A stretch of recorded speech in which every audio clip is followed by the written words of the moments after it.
Module 8, Problem Set 1. Here we're asked to write a balanced chemical equation to describe the reaction of aluminum metal with hydrochloric acid. We're told the products are aluminum chloride and hydrogen gas.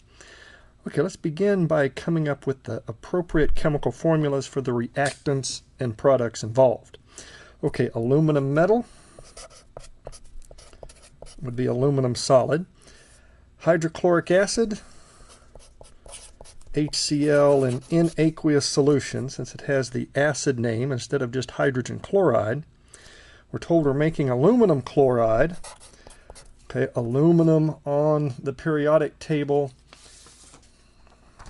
is in group 3A. As a cation, it's going to have a +3 charge. So we have aluminum 3+, the chloride anion -1. To make the net neutral compound here, we would have AlCl3. This would be a salt now in aqueous solution after being formed.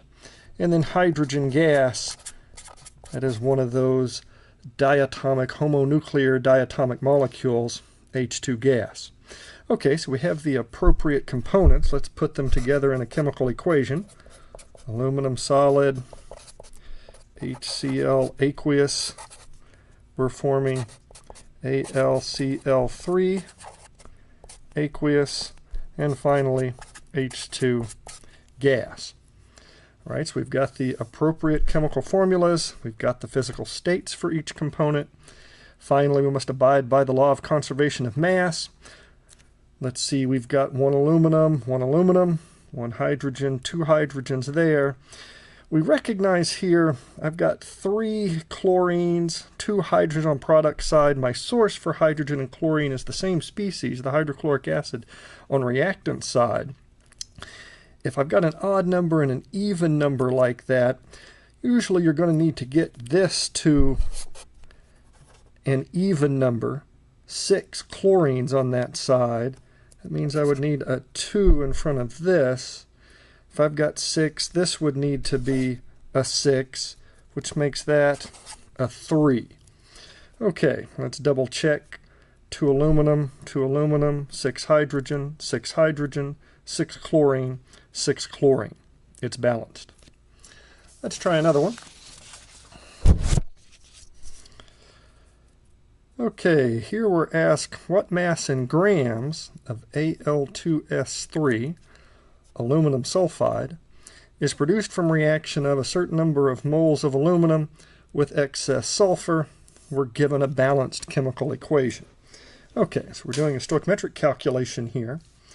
Let's begin by writing what it is we know. 0.03345 moles of aluminum. And again, we're trying to get to mass of the product.